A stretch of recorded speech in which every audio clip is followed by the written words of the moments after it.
ગાંધીનગર જિલ્લાના માણસા ખાતે ગુજરાત રાજ્ય યોગ બોર્ડ દ્વારા 12મા આંતરરાષ્ટ્રીય યોગ દિવસની ભવ્ય ઉજવણીનું આયોજન કરવામાં આવ્યું।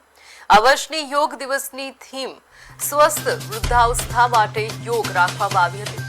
કાર્યક્રમ દરમિયાન દેશના વડાપ્રધાન શ્રી નરેન્દ્રભાઈ મોદીએ વિડીયો સંદેશના માધ્યમથી દેશવાસીઓને સંબોધિત કરીને યોગને જીવનનો અભિન્ન ભાગ બનાવવા અપીલ કરી હતી।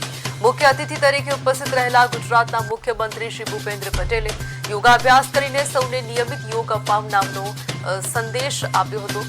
રમતગમત યુવા અને સાંસ્કૃતિક પ્રવૃત્તિઓ વિભાગ દ્વારા આયોજિત આ કાર્યક્રમમાં વિભાગના સચિવ શ્રી રાહુલ ગુપ્તા સહિત અનેક મહાનુભાવો ઉપસ્થિત રહ્યા હતા। યોગ દ્વારા આરોગ્ય, શાંતિ અને સમર્પણનો સંદેશ સમાજના દરેક વર્ગ સુધી પહોંચે તેવા ઉદ્દેશ સાથે આ કાર્યક્રમ સફળતાપૂર્વક યોજાયો છે। ત્યારે માણસા ખાતે જે સીએમનો કાર્યક્રમ હતો ત્યાં જે સ્ટેજ ઉપર જે યોગા શીખવાડતા હતા તે બેન આપણી સાથે જોડાયા છે, તેમની સાથે વાતચીત કરવાનો પ્રયાસ કરશું। બેન, આપણું નામ? મારું નામ જાનવી પ્રતિભા મહેતા છે। હું ભાવનગરથી છું।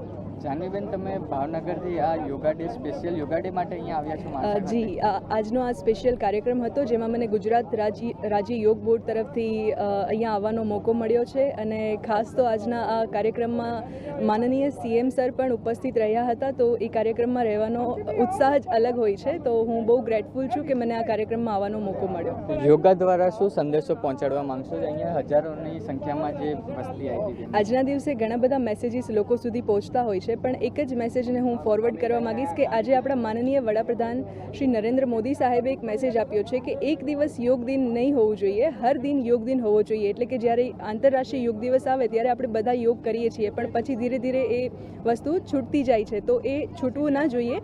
નિયમિત યોગ અભ્યાસ કરવો જોઈએ જેથી કરીને આ વર્ષની થીમ છે એ સક્સેસફુલી એને આપણે ફૂલફિલ કરી શકીએ। યોગા ફોર હેલ્ધી એજિંગ, એટલે કે યોગ કરવાથી આપણી જે એજ છે આપણે યંગ દેખાઈએ છીએ, તો એને પૂરું કરવા માટે નિયમિત યોગ અભ્યાસ કરવો જોઈએ। જેમ તમે જોયું, આપણી સાથે જે ભાવનગરથી જાનવીબેન હતા તે જોડાયા હતા। તેમે અહીંયા ખાલી જે ઇન્ટરનેશનલ યોગા ડે છે તે એટેન્ડ કરવા માટે સ્પેશિયલ જે માણસા ખાતે આવ્યા હતા। કેમેરામેન અનિલ શર્મા સાથે હું શ્લોક ચૌહાણ, માણસા। આંતરરાષ્ટ્રીય યોગ દિવસ છે ત્યારે માણસા ખાતે જે સીએમનો કાર્યક્રમ હતો ત્યારે અનેક મહિલાઓ આપણી સાથે જોડાઈ છે। વાત કરવાના બેન, આપણું નામ? ગીતા કલ્પેશ પટેલ। ગીતાબેન, આજે તમે માણસા ખાતે જે સીએમનો કાર્યક્રમ હતો યોગા ડે ઉપર, એના વિશે શું કહેવા માંગશો? આ કાર્યક્રમમાં બહુ સરસ રીતે ઉજવાયો છે।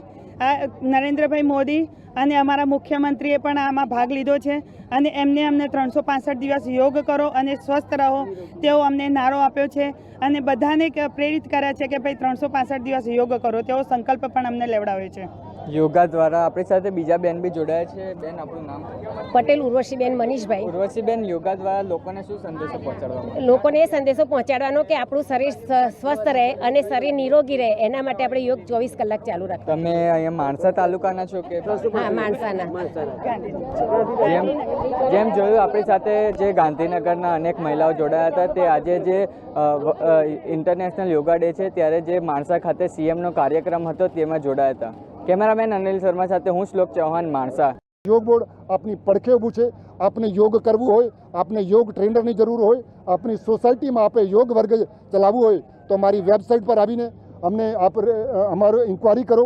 અમે આપના ત્યાં યોગ ક્લાસ ચલાવીશું। તમારી સોસાયટીમાં ગમે ત્યાં 20 માણસોને ભેગા કરો તો અમે યોગ ટ્રેનર આપીશું। આવો, આજના દિવસે આપ સૌને આહ્વાન કરવા માંગુ છું કે આપણે બધા યોગી બનીએ, નિરોગી બનીએ, સમાજ માટે સહયોગી અને રાષ્ટ્ર માટે ઉપયોગી બનીએ। મોદીજીનો અમે ખૂબ ખૂબ આભાર માનીએ છીએ, અમારા ગુજરાત બોર્ડનો આભાર માનીએ છીએ, અમારા શેષપાલ સિંહ સાહેબનો આભાર માનીએ છીએ અને અમને ખૂબ મજા આવી અહીંયા માણસામાં આવીને। અને જે આ યોગ કરે છે સમસ્ત ગુજરાત યોગમય થાય, એના કરતાં સમસ્ત ભારત અમારું યોગમય થાય, સમસ્ત વિશ્વ યોગમય થાય એવી અમે ઈચ્છા રાખીએ છીએ।